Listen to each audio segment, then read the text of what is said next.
be a Kabbalist, you have to be more than Chassid. We're not even Am Haaretz yet.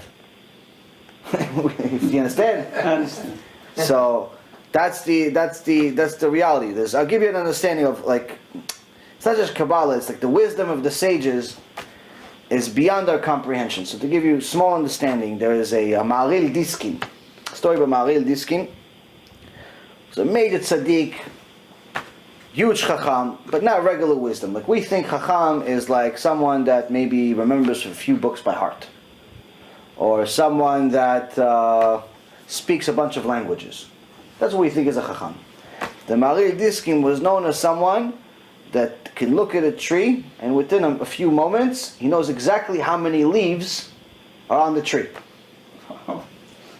So some people didn't believe it. So one time a student asked the Rabbi, how many leaves are on this tree? And the Rabbi looked at the tree and he gave him some big number. So then the Rabbi left, and the students were talking amongst each other like, yeah, but how do we know he's right? Like he just said a big number. Like we didn't actually count the leaves. How do we know he's right? So one of the students was clever. He's like, okay, you know what? This is what I'm going to do. I'm going to take off 10 leaves. I mean, there's 50,000 leaves here, he said. He has 47,812 leaves. I'm going to take off 10 leaves. I'm going to take off 5 leaves. Let's see if he gives us the same number again.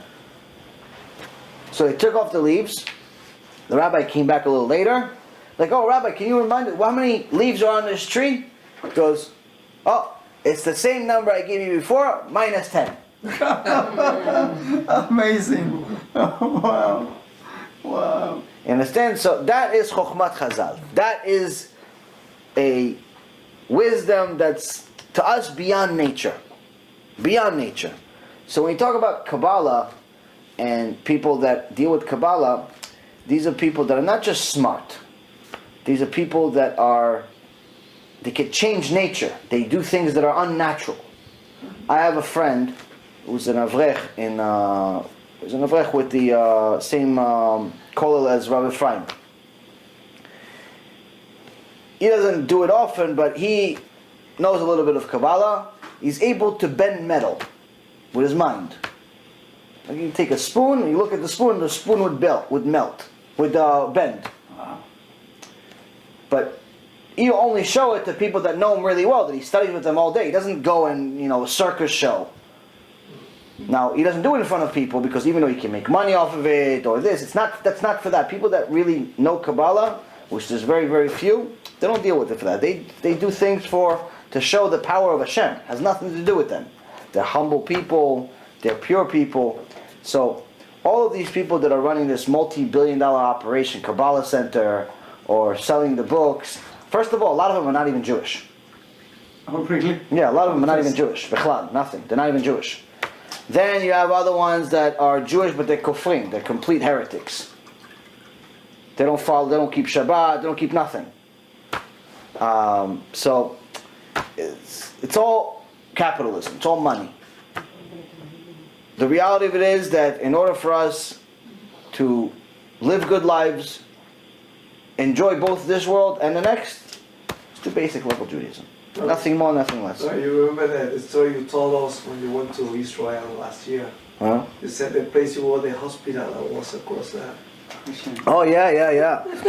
So, Yeah, across the street from in Jerusalem, Rabbi Ephraim lives in a place called Har Nof in Jerusalem, which is a few buildings away from, maybe 3 or 4 buildings away from where Rav Ovadia Yosef used to live. A few buildings away. But across the street, like, you have all these buildings, apartment buildings. Right. Across the street there's a huge fence, and it's a big area that's surrounding this, complex. What is this complex? It's a hospital. It's a mental institution. But what's this mental institution doing in the middle of Jerusalem? I mean, there's plenty of places to put a mental institution in. Right. Why over there? Because this mental institution is for people that went crazy from learning Zohar, learning Kabbalah, and they weren't ready for it. But I thought even to have a sword in your house with you is a blessing, and it changes. Having a book in your house and learning it are two different things. You know, again, also learning it and learning it. Talking about Zohar. Yeah, learning it. Kabbalah is part of the Zohar. Yeah. Learning it, the real Zohar, and learning just a few words, two different things. Most people don't know how to read the Zohar. It's a completely different language. And when you're really dealing with deep Zohar and Kabbalah, it has to do with saying angels' names, God's names. I'll show you a few things. I'll show you guys something that this is. More than Don't think that I am Kabbalah anything. This is just something that I learned with Rabbi Ephraim, just to give you an understanding of what it is. Okay, this right here, this page, this is the basic foundation of all Kabbalah. Yeah. And it's different names of God. The The Yud, Hey, Vav, Hey. Then you spell out the word Yud, and then spell out the word Hey, and so on. It's the basic level, basic foundation of all Kabbalah. Based on the 72 names? Yeah, to some extent, I guess, yes. Now, this is completely illegible, not to me and to anyone else. But if you delve into things like this, and you're not ready, you start saying God's name, and you're not ready to say the certain name, or you start saying one of his angels' names, and your soul is not pure enough to say that name, that angel will hurt you. Oof. He'll take it offensively. Who are you to say my name? Wow. So the people that went crazy didn't go crazy because it was so amazing that they went to a different world. No, it's punishment. You have to be an ultra pure soul to learn Kabbalah. You have to be ultra pure soul to learn Zohar. It's not for everyone. Yes, there are basic things you can learn from the Zohar, like things that it says, that we even mention in lectures. You know, the things that it says, commentary that it says about Parashat Shavua, commentary that it says about certain halachot, commentary that says about certain things that have to do with day-to-day life. Yes, there are certain things you can learn, and there are certain things that certain rabbis teach. Very basic stuff. But it's like very, very basic stuff. Honestly, for anyone that likes mystical stuff, I have a student, his name is Sunny, I think I mentioned him earlier. He loves mystical stuff. And really, if somebody likes the mystical stuff, they don't need to go to the Zohar.